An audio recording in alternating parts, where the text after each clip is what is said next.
Hello, everybody, and welcome into the first, hopefully not the last, episode of Pump It Up, a Kentucky baseball podcast.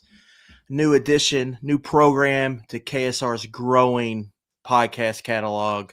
We're going to be here throughout the baseball season, at least once per week, and just kind of giving you everything you need to know about Nick Mingione's program, what's going on with Batcats, highly anticipated season. Going to introduce you to the new guests we have on here, but first, Pump It Up is brought to you by our good friends at Friends of Coal. Friends of Coal is dedicated to informing and educating Kentucky citizens about the coal industry and its vital role in the state's future. We provide a united voice for an industry that has been and remains a critical economic contributor to Kentucky. By working together, we can provide good jobs and benefits for future generations. Coal is resilient, reliable, and affordable. Friends of Coal is a volunteer organization. All are invited to be a part of our organization, which consists of proud Kentuckians as well as residents from beyond our borders. Head to friendsofcoalkentucky.org. Again, that's friendsofcoalkentucky.org to learn more. Friends of Coal will be here all season as a presenting sponsor here for Pump It Up. If you don't understand the name, I don't know what to tell you. Go to a game, because that's the only song you will hear there at Kentucky Proud Park. And joining me every week will be Batcat Central's own, the king of the Kentucky baseball beat, Derek Terry. Derek, how you doing, buddy? Doing well. I don't know about all that, but I appreciate the introduction. Been looking forward to this for a long time. I mean, you and I talked about this months ago, getting this started. So the fact that the season's finally here, I feel like college baseball always kind of sneaks up on you, because you have college basketball is really going strong, and then you turn the calendar to February and it's like, oh man, they play next week. So it's here. Yeah, the snow is not helping. It's not helping us all outside right now. So I'm sure they'll get to go to a lovely paradise known as Greensboro, North Carolina next weekend for maybe some warmer weather. But first today, we're going to kind of share at the end just kind of what you can expect from us, I think, really for the rest of the season. But today was media day over on campus, and we're going to kind of unpack what we learned today from Nick Mingione and some of the guys that we're talking. It's kind of our first real introduction to the 2026 ball club. And then we're going to kind of, I think now is a good time, Derek, to kind of, we'll get into the next, just kind of peeling back the onion a little bit and looking at how they built this roster. Because we all know Mingione's kind of found his niche in the portal a little bit, but this one's a little different because I think they've got more returning players than normal. I think they're relying more on some high school prospects that they're kind of developing behind the scenes. So we're going to get to that next. But first, we got to unpack everything we heard. Derek, once you went back and kind of dug into that press conference, what were some of your big takeaways from what Mingione kind of gave in his kind of what I would declare as the state of the program address? Well, unfortunately, I couldn't make it today. But having watched it, I think you kind of got to start with some of the position battles that are still unsettled. I mean, I think Mingione is pretty forthright on some of the positions that are still being determined. And really, since the fall, the catcher has been the spot that at other times it's looked like other positions have been settled, where you could go around to almost every other spot really and feel pretty good about someone who's going to be there. Whereas with catcher, I'm not sure they've ever had a point where someone's really pulled ahead and just kind of taken it. And at this point, I think that's probably going to continue into the season. I think all three of these catchers, Elon transfer, Alex Duffy, he's the oldest in the room. He's a redshirt senior. He had a great year at Elon last year, all-conference player. And then Taggart Tyson is a transfer from Louisville who played really as a backup, but he got a lot of run last year whenever Matt Klein was injured, and really kind of held his own, did pretty well. He was a pickup, right around the time of the MLB drafts, whenever it became clear that Jace Mitchell, who was one of their signees from high school, he ended up getting drafted by the Astros. So once they knew that he wasn't going to be coming to school, they moved pretty quickly on him. And then you have the hometown kid, Owen Jenkins, who, he was once committed to Louisville for several years and ended up flipping to UK. He really comes from a UK family. He might have too much raw potential, too many raw tools to not be used in some way. So we'll see how that ultimately shakes out. I mean, I think that has to kind of, if you're just talking about the roster, that's the one position that I will be curious to see how long it kind of takes to get settled because, at a point, I think all these guys are going to get a shot. Yeah, and it's so interesting, right? Because the one mainstay for it felt like a decade was Devin Burks behind the dish, right? Yeah. And like he's not here anymore. So that in and of itself is going to be different. It's going to be different kind of going through the lineup and figuring out where they're going to put Burks on the card. That's going to be a little different, but just overall it's going to look different. And they've got 3 guys, like you said. I mean, Duffy, you're intrigued by just because, he kind of fits the bill from what they had. Go out, smaller school transfer, plug him in here and just let him be your starter. But then again, like not Schwartz, but Jenkins is one of those. I feel like they got 18 Lexcalf kids. They do. They have several. On this baseball team, and he's one of them. And I think a lot of those guys got a chance to be pretty good players for them. So he's kind of like your long-term play, and then Tyson is kind of in the middle, I feel like there. So that is very interesting. Another one that caught my attention was, third base with him. Ethan, he called Ethan Hindle a captain, leader of this baseball team. But you go and get the kid from Indiana, who I feel like you're going to have a hard time keeping him out of the lineup. Well, Cerny, I was going through today for a post. I mean, all the talk about Luke Lawrence and Tyler Bell, and they've played a lot of baseball for Kentucky. Tyler Cerny's played 174 games over 3 years at Indiana. Right. I mean, almost as experienced as you can get.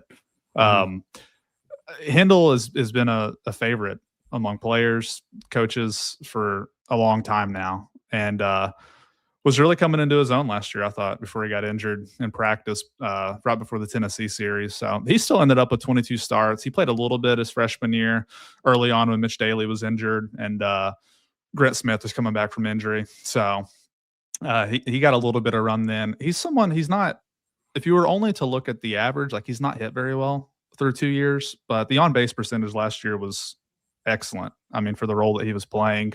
If you use his hit by pitch and walk ratio, if you want to just combine them, I think he was 22-13 in terms of walks and hit by pitch to strikeouts. So, I mean, he was getting on base at a high clip, but just got to keep him healthy. He was still a little bit banged up in the fall too. So Cerny, I think coming out of fall, Cerny had really kind of grabbed that and was doing very well. And in his own right, he made a big jump as well for what I just mentioned, all the games he's played. I mean, that was almost exclusively in the middle infield. And I think this summer he played a little bit of outfield in the summer league, but this was a transition for him, and I think he handled it very well. And that does feel like another position that you'll see a little bit of change here and there in terms of who ends up playing. But the good thing with Hindle is he has a little bit more versatility. I mean, he could play outfield. They're kind of crowded already in the outfield, but he could play over there if needed. He could DH. I mean, there are going to be ways to get Hindle into the lineup, but that one is you're right. Third base was another one, and then I think you mentioned first base as well as a position that might have a little bit of change, or maybe still a little bit open over there. Yeah, and I believe Hindle, before he kind of got banged up and out of the lineup last year, I think he was on pace to break the program record for hit by pitch. So he is Kentucky, Minjione Kentucky baseball in a lot of ways. You mentioned just kind of the positional flexibility, just do like Minjione again today. Do what it takes, I believe is what he said, the phrasing, do what it takes offense. And it just, getting on base and all of that. And that's just, I think he's just, Hindle fits kind of, I think, what they want their kind of program to be in a lot of ways. He does. I mean, Cerny, and to his credit, I think he's the all-time leader in hit by pitch at Indiana as well. So, I mean, these two are kind of. That's the analytics spreadsheet box. They got hit by pitch over there at the Joe Kraft facility. Well, what's the percentage on that? That's who we're targeting here in the portal. But all joking aside, that is, that's something that they do. And I know a lot of other people in baseball don't necessarily love that, but that is it's part of the MO for Kentucky. Well, they don't move. I don't know how many people know this. You'll know it if you live in the area and you ever get out to fall practice. In the batter's box in fall, like if a pitch is coming at them and they move, like they lose their at bat. Like you have to wear it. You have to stand in there and take it. So I mean, they practice it. They practice getting hit by a pitch, and it's weird going through the fall practice reports, and you're trying to like do everything, and it's like, well, this guy had one fewer at bat than everybody else, and it's like, oh, well, he moved out, and that carries over. Like if you have your last at bat on a Wednesday and you move out, then like you lose your first at bat on a Friday. So I mean, it's something that they track, and it is something that they care about, and it's just a good way to raise the OBP. Just like in football, if you're not a physical team in practice, you can't expect to be a physical baseball team. If you don't tackle the ground in practice, how can you expect to be a good tackling team? If you're not wearing them during BP, how you expect to wear one when SEC play starts, I guess. But another thing that surprised me, Derek, here for Media Days, a couple things. One, Tommy Skelding's kind of the first bullpen guy he mentions. Two, Ryan Schwartz may be doing a little pitching. And three, like when he's going through the starters, he doesn't name Jackson Jelkin. He names who he coined the law firm, Nate Harris and Leighton Harris. And then obviously, started off with Ben Cleaver, who's obviously going to be a big role. But I thought all those three things kind of all stood out to me. Yeah, I'll start with Skelding. I mean, I had talked to someone over there a few years ago who used to work there who felt like that he was one of the best pitchers they'd signed, going back to the 2023 class. He's from Ohio, had Tommy John his senior year. So, he used that red shirt year in 2024. And if you just look at the numbers, it wasn't a great year for him, but really from the fall, I mean, he's someone they've liked for a long time. And I would say at this point, I mean, I don't know that he's a true back end guy, but he's going to be, kind of in the middle there, which are important innings to have to kind of transition this thing to the back half for guys maybe like Ira Austin. And, we'll see who else is able to get in there in the back end. But good experience for him this fall. He was awesome against West Virginia in this up at Prasco Park. He was at the very end of the day, and they'd been playing baseball for like 6 hours. And he just mowed him down at the end. So he left on a good note there. You mentioned Schwartz. I didn't get to see that myself in the fall because he would throw on Wednesdays, I think, the times that he did. But I think he was up to like 92 off the mound. So he's a pretty versatile guy. Assuming he's going to start in right field, but he's someone I think might factor in at first base as well. If there's some, shuffling that needs to occur at times, right. He practiced there. He's been someone who's been practicing there this winter. So he just gives them another option there. And he's draft eligible too. I mean, he's just a sophomore, but he's in the same boat as Tyler Bell. These guys are a little bit older, just second-year sophomores. So, kind of a lot on the line for him. In some ways, I guess you could kind of call it like a contract year that if he plays well, he'll have a chance to get drafted pretty high. So we'll see how that goes with him. And, yeah, Jelkin, fascinating.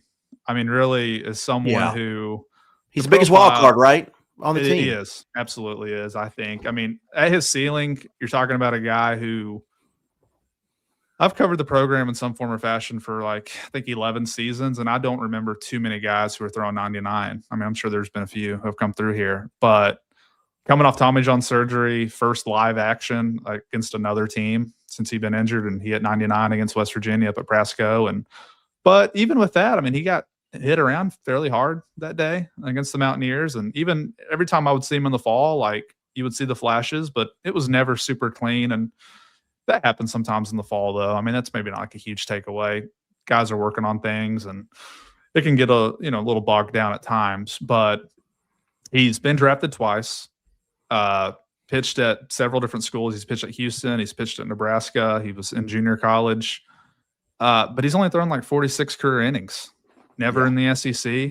There's a lot to like, but I think enough to have some questions as well. And but he's really been someone ever since he withdrew from the draft, and he didn't even go through it this past year. He decided to come back. I mean, I think there's been a thought that he would be a top line starter for this program, and that Ben Cleaver would be able to stay on Saturdays, and Nate Harris would be someone who could still be in the weekend rotation. So it'll be interesting with him. I mean, Leighton's another one that he was spectacular in the summer. I mean, really has had as good of a summer as anybody on the roster, pitching up in the New England League up there. Traditionally might be somebody who would fit the midweek role, but there's so few lefties on this roster that he might be needed on the weekends. Right now, you have Jackson Susie, South Carolina transfer. He's the only other one who has any kind of SEC experience. And then it's Leighton, and then it's, Will Coleman, a freshman, and Toby Peterson, who's a freshman. Guys that I think Coleman can actually help him. Not so sure about Peterson, but there's just not a ton of options. So that's still the one spot that I'd be interested to see in the midweek. Is Leighton going to be able to? Will they be able to use him on the midweek? Because in theory, he could be a guy that could be a weekend starter you would feel better about, like in 27. So could he get that experience on the midweek this year? Yeah, it's the big three sports to me: football, basketball, baseball. It's kind of fascinating. They all have guys right now who are like these 5 stars, first round draft pick projections. You're all coming off major injuries, right? Like Quaintance, it's not he's just not playing, so it's not working out great. Like CJ Baxter on the football team, we'll see how that kind of plays out at tailback. And then now you've got Jelkin with baseball. It's just interesting how that at the same time they're all trying like that kind of experiment, like, and seeing if it will kind of work out for them. I think for him, the staff just looks a lot different. I think if he plays to that potential. Because then you're looking at like, they got like a lot of pieces in place. And if you don't have him, then, I think you really need like Leighton Harris really to step up. You also like Nate Harris coming off a freshman year. Can he avoid the sophomore slump that you see sometimes in all sports really? And then just how does that, all of that kind of affect how you want to go about the bullpen, how you want to go about, the domino effect with your midweeks, all of that kind of stuff. So Jelkin, again, like if you're ranking wild cards, he feels like the absolute biggest on this baseball club. Yeah, and I do think they kind of have a safety valve in Jack Bennett, a Western Kentucky transfer. He was a weekend starter at WKU, Friday night guy last year on a team that, made a regional, went down to Ole Miss. He just kind of fits, I think, the kind of guys who Dan Rozelle's had so much success with. And he's I think he's a great piece that, he can either be a long reliever for you if you need him to be, or he could take over as a weekend guy. I wrote a story about it at Batcat Central in December.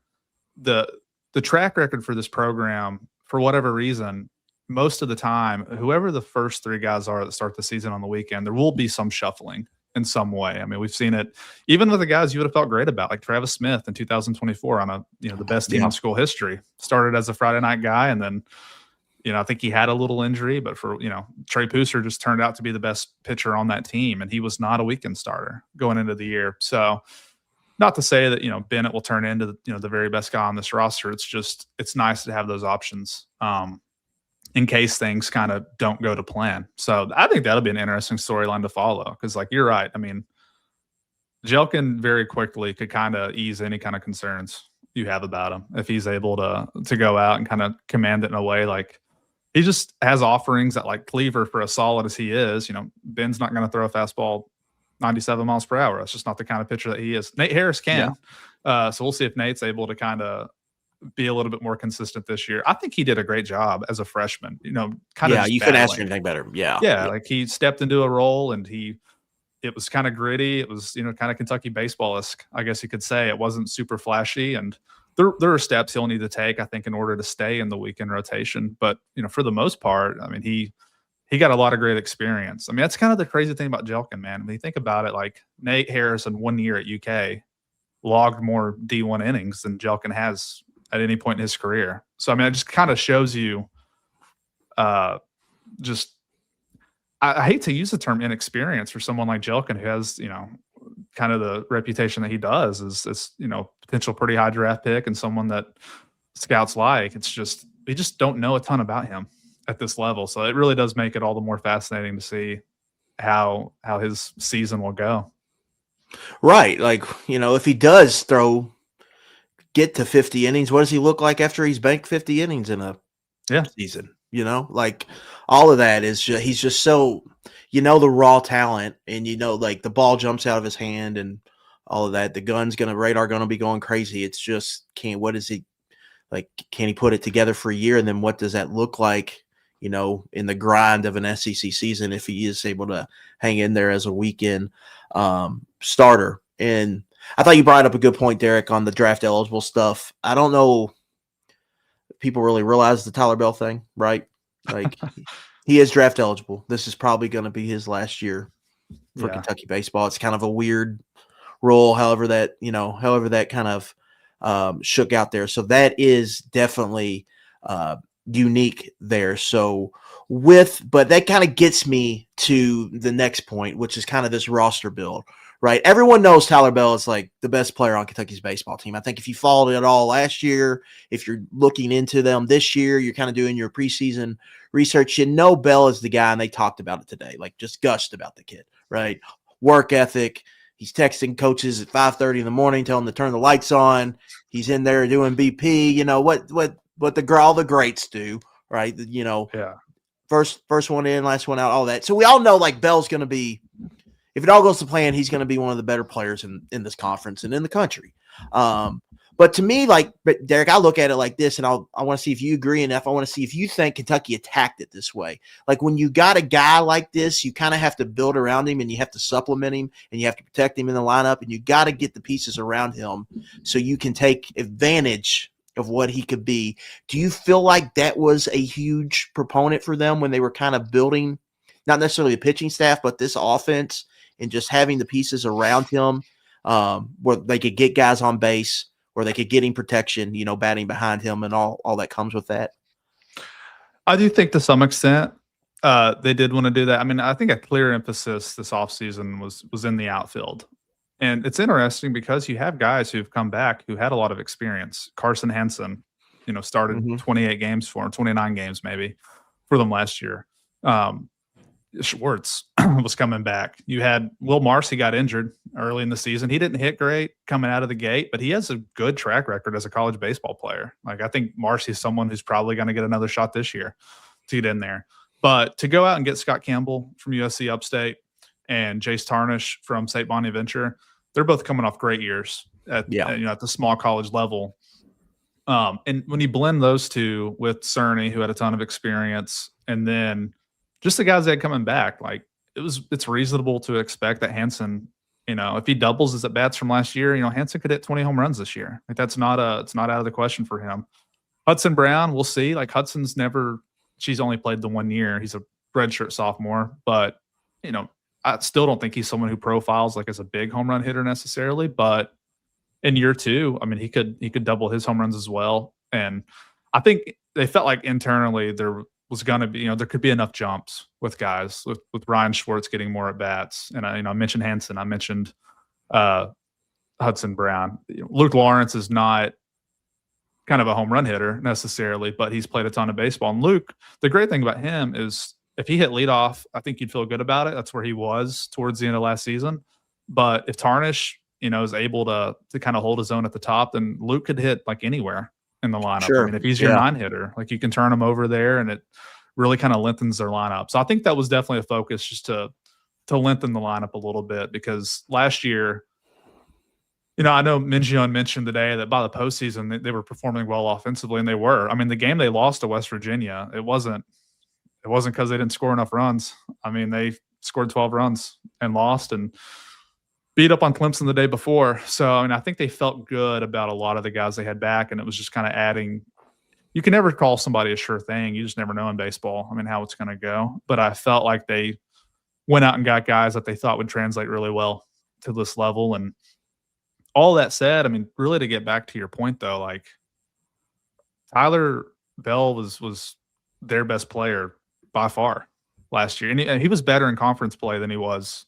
Like his overall conference numbers were better than what he was like for his whole season. But you would love to get a jump from him. You know, if he could solidify himself as, you know, kind of an All-American type candidate, someone who, when we get to July into the draft, it's not going to be a surprise that he's a top 15 pick or whatever. I just think this team is so much better if he's able to do that. And I've written it a few times, but like, if you get a repeat of last year, you'll take it. Like that was how good of a year it was, but it feels like there's a little bit more there for him. And with how hard he works, I mean, you got to think that it's coming with him, that, you know, he could have this kind of jump. So on paper, just because we've seen a lot of these guys, I do think you have to feel so much better offensively about what they can be. And also another point too, I mean, it's the second year for Chase Sloan, the hitting coach. I mean, he came in from Wright State last year, and he's got, one of the new hires is Matt Morrow, who they played in college together at Wright State. So, I mean, there's some more familiarity there too. And Austin Kuzno's still there, who helps out with the offense as well. So, like, there are plenty of reasons, I think, to expect an offensive leap this season. Yeah, I think Hanson's a little slept on. This is a kid in the last 2 years of college baseball. He's got 18 home runs and 300 plate appearances. Like, he's got some pop there that they could use, right? Get some more slugging the ball out of the ballpark. I think they've picked up some guys like Tharnish hit 400 and had 32, steals. Scott Campbell did kind of the same thing at USC Upstate, 388. 23 hit by pitch, 20 walks, like ding, ding, ding. He's top of the spreadsheet, like we talked about earlier. And then they had 21 steals. So I like how some of these pieces come together, with Schwartz and Brown. They're guys that played a little bit last year that could really develop into something. We talked about catcher, just what that looks like. Cerny, has had at least 10 home runs each of his first 3 seasons in college baseball. Remarkably consistent. If you look at his 3 years. It's Indiana. Almost Sharpie level, like just, this is what he's given you. This is what we're going to have in the lineup at the end of the year with him. Yeah. 10 home runs, and he's going to have, 18 to 23 doubles probably. And so, and you're going to how many hit by pitches?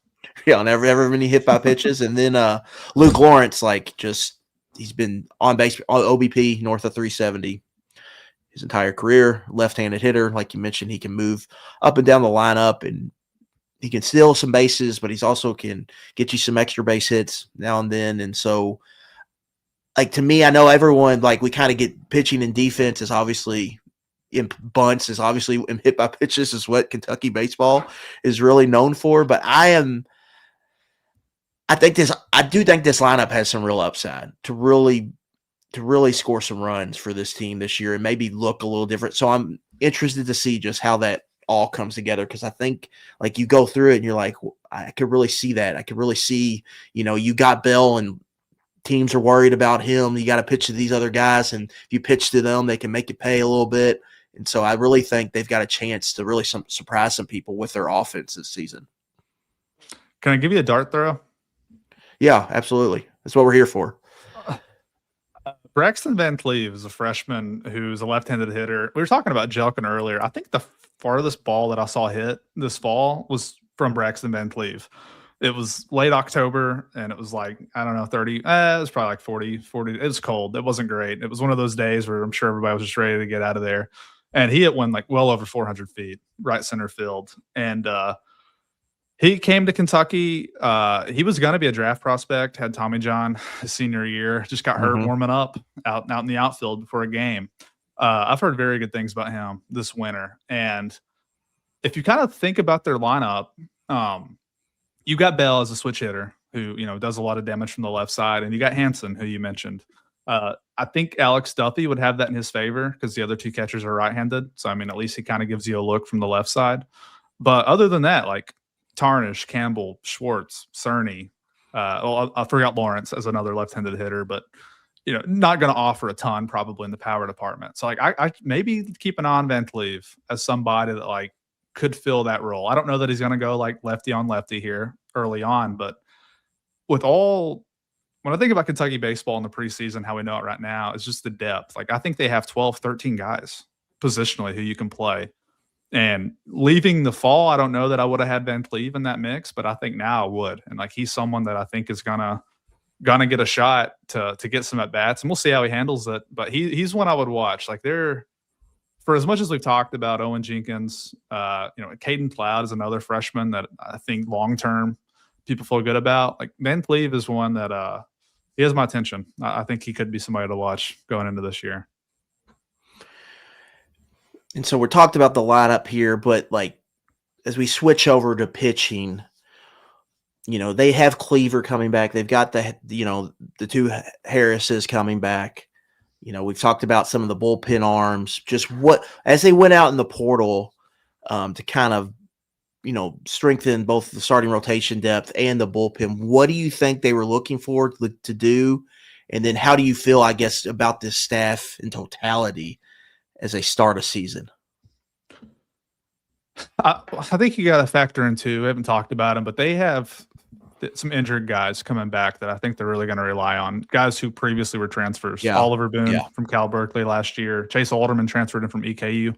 He's coming off 2 season-ending injuries. Like, he's had some bad luck. He tore his UCL at EKU a couple years ago and then tore his ACL last year.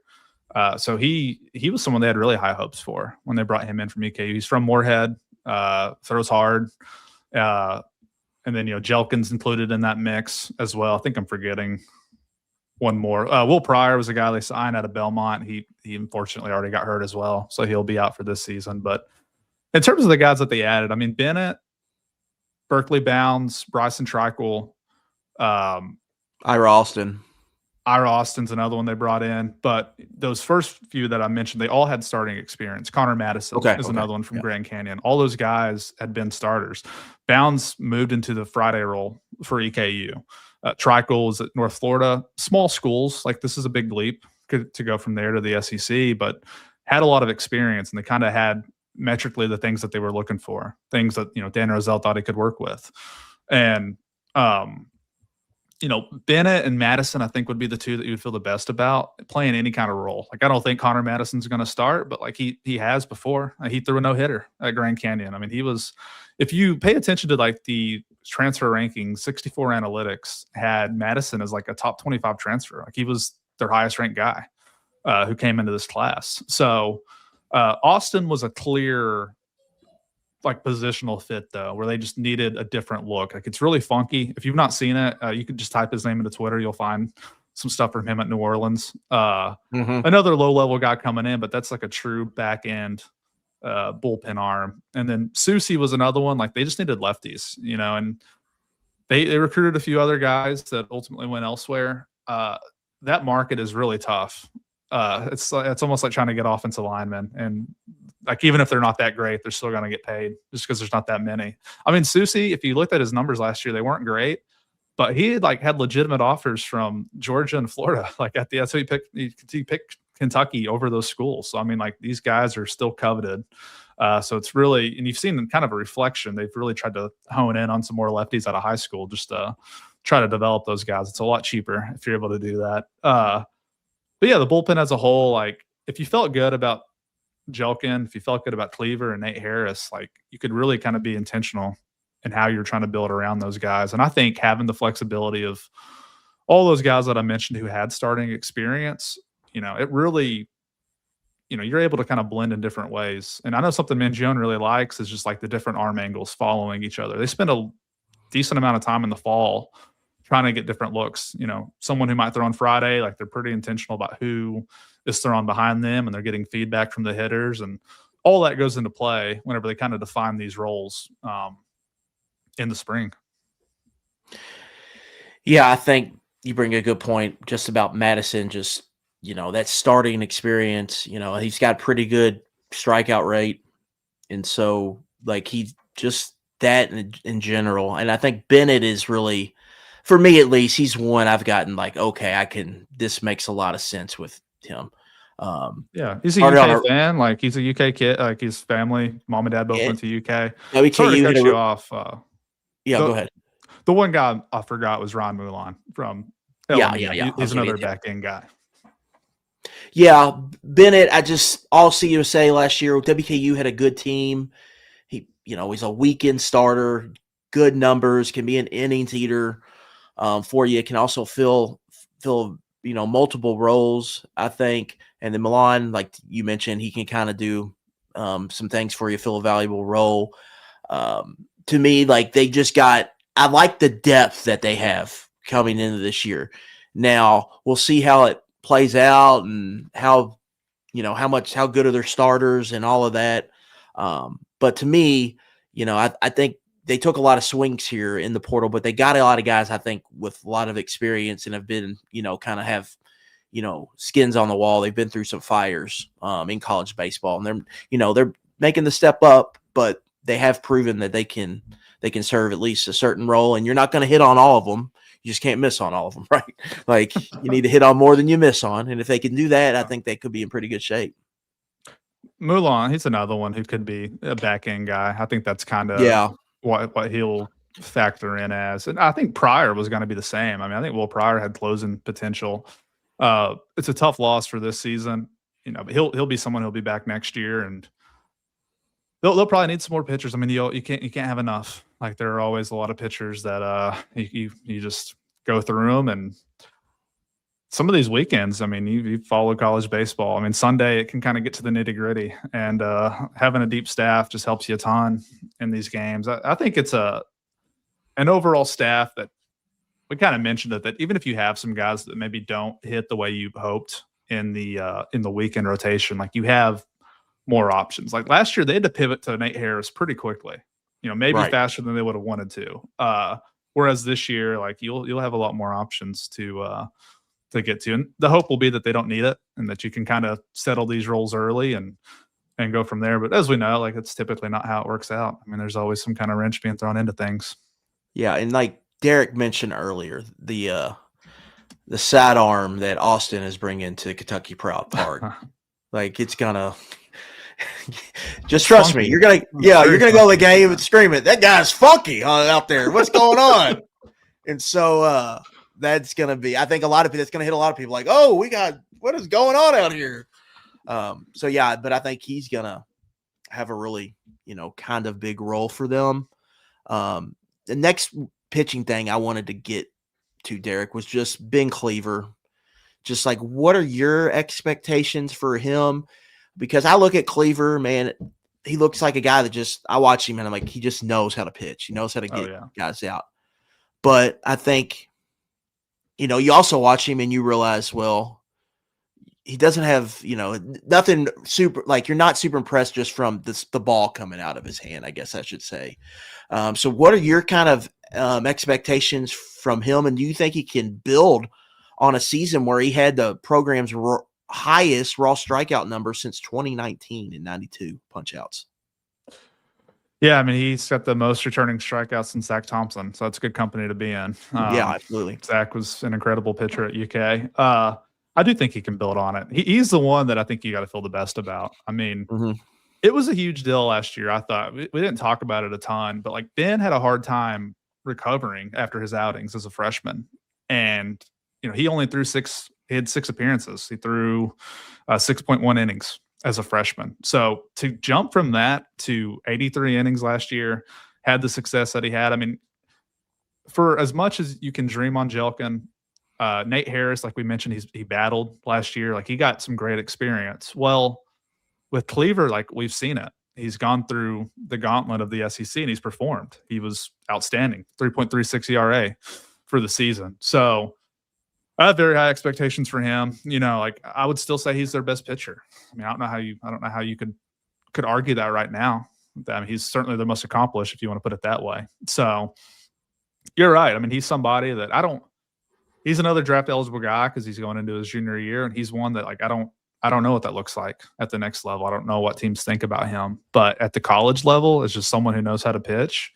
He's there's a reason he earned the start against West Virginia in the regional last year. He was the best starter they had all season, and it was really a no-brainer to go with him. So it's nice to have that kind of steady balance there. And I don't know how much it really matters, but just being able to kind of break up, if you have 2 other righties, to be able to use Ben, kind of break it up in the middle. They did that a lot with Tyler Bosma a few years ago. It's kind of how they work the rotation. So you can do that here with Ben. And Ben certainly, I mean, just by the numbers, he was much better than Bosma was at any point. So a big deal to get him back. I mean, Tyler Bell, like if you just want to do the hypotheticals, like on an open market, Tyler Bell certainly would have, been the most coveted player on Kentucky's roster last year. But I don't think there's an SEC school that would not have taken Ben Cleaver if he, for some reason, decided that he wanted to go. I think that highly of him because I just mentioned how hard it is to get lefties. And if you had a guy who just had 92 strikeouts pitching for a program that made a regional, sure. I mean, you're in a great spot if you're Kentucky being able to get someone like this back. Yeah, left on left, 165 batting average allowed last year. Yeah, for 185 for the whole season. I mean, yeah, really good. Yeah, so obviously, like he's like if you're gonna rank most important players, I think he's towards the top for this baseball team.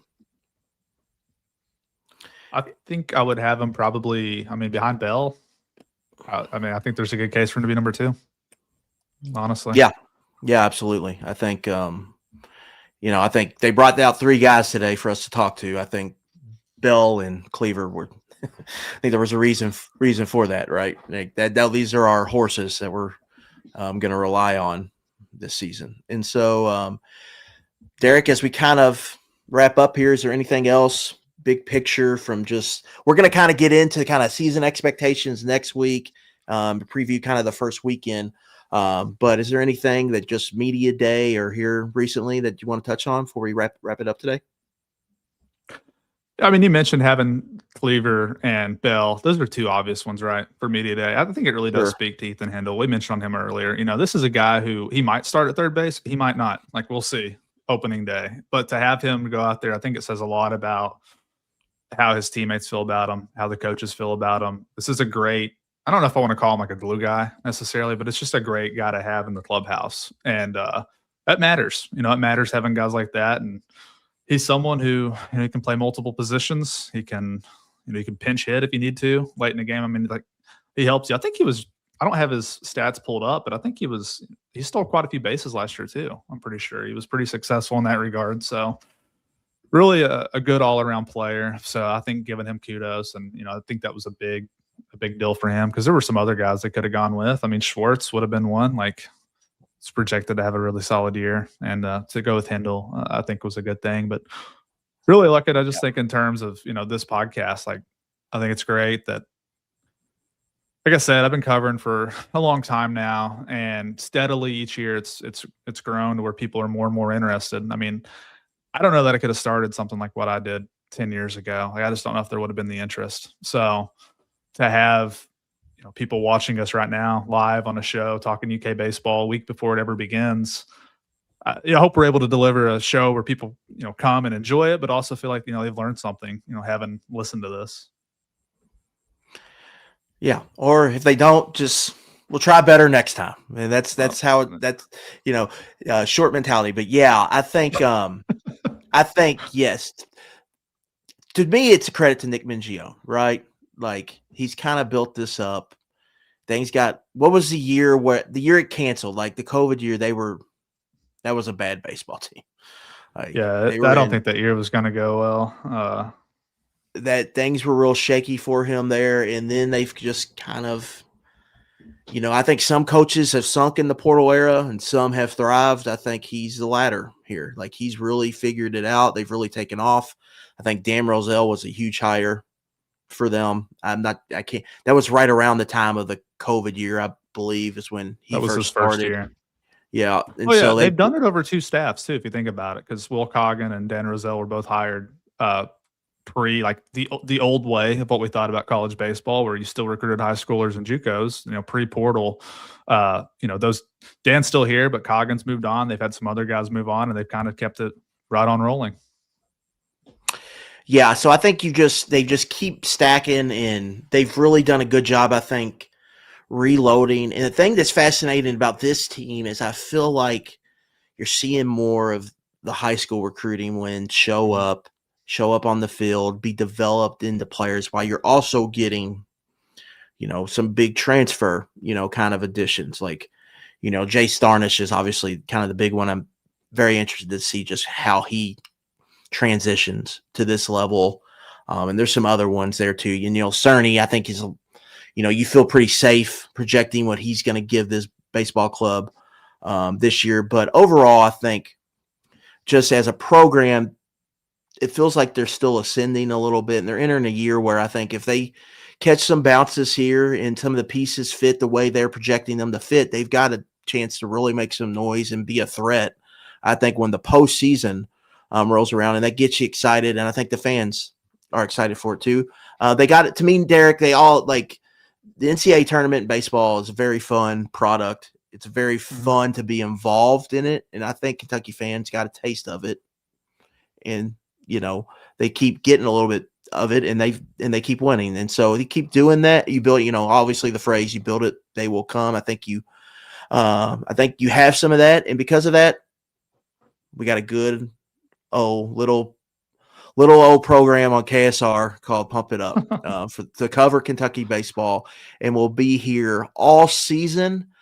Derek, we're gonna kind of break down Kentucky, what's happening, lineup decisions, bullpen decisions, when injuries happen, kind of react to them, what it means. Kind of talk about what's going on in the SEC as kind of do some resume talk because they still got the old RPI here in college baseball. And so as the season goes on, we'll do that. I think we're going to have some guests on here. Jeff Drummond, who's covering for baseball for KSR, he's going to join us for some episodes. I think we might have some national people on there that Derek's connected to. And basically you just want to be your unofficial home for Kentucky baseball throughout the season as we cover what should be, I think, a chance to be real exciting. They've got a guy with Bell who's probably worth the price of admission if you want to go out and watch somebody play, but they also got some fun pieces, and they do play an entertaining style of baseball with just the steals and movement on offense. And again, I think they've got a little more pop in the lineup this year. So I think they could have some fireworks offensively. So it's going to be a fun season, and we're going to cover it here. Pump It Up will be here throughout the season, live on YouTube. It will be on your favorite podcast feed. It should go up day after we do our live shows here on YouTube. And we're going to pump it up. So see y'all next time.